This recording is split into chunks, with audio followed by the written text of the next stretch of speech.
Now, one of the interesting points that they bring up in the book, and I want to cover the whole thing, but it's worth mentioning, is that this guy Hoffman, one of the captains, he has this strange stomach illness. Like, he gets upset to his stomach. So here we go.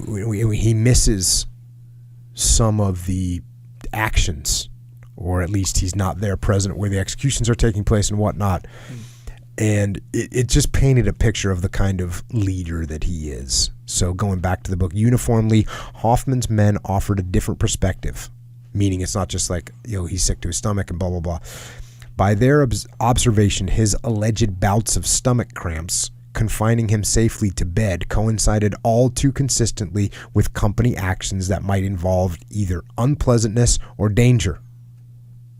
It became common for the men to predict upon hearing the night before a pending action that the company chief would be bedridden in the morning.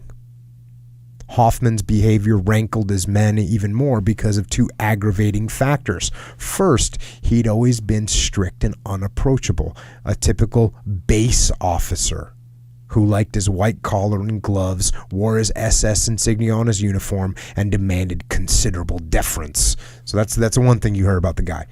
This just paints the worst picture of just such a horrible human being. He loves wearing his rank. He loves being the guy, a base officer. Now there's a term for that they have, I think we made up in the, not we, but the U.S. current war fighting soldiers and Marines. It's a FOBIT.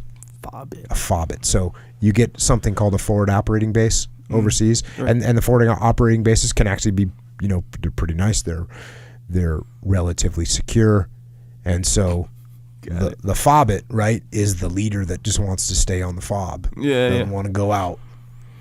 So this guy's, but of course the FOBITs are always running around, wanting to be respected, demanding respect, demanding deference. So this guy's a FOBIT.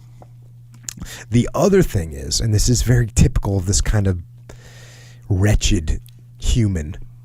Back to the book. Second, Hoffman tried to compensate for his immobility by intensified supervision of his subordinates. So he's not around, but he's going to be more of a jerk and impose himself more onto the men.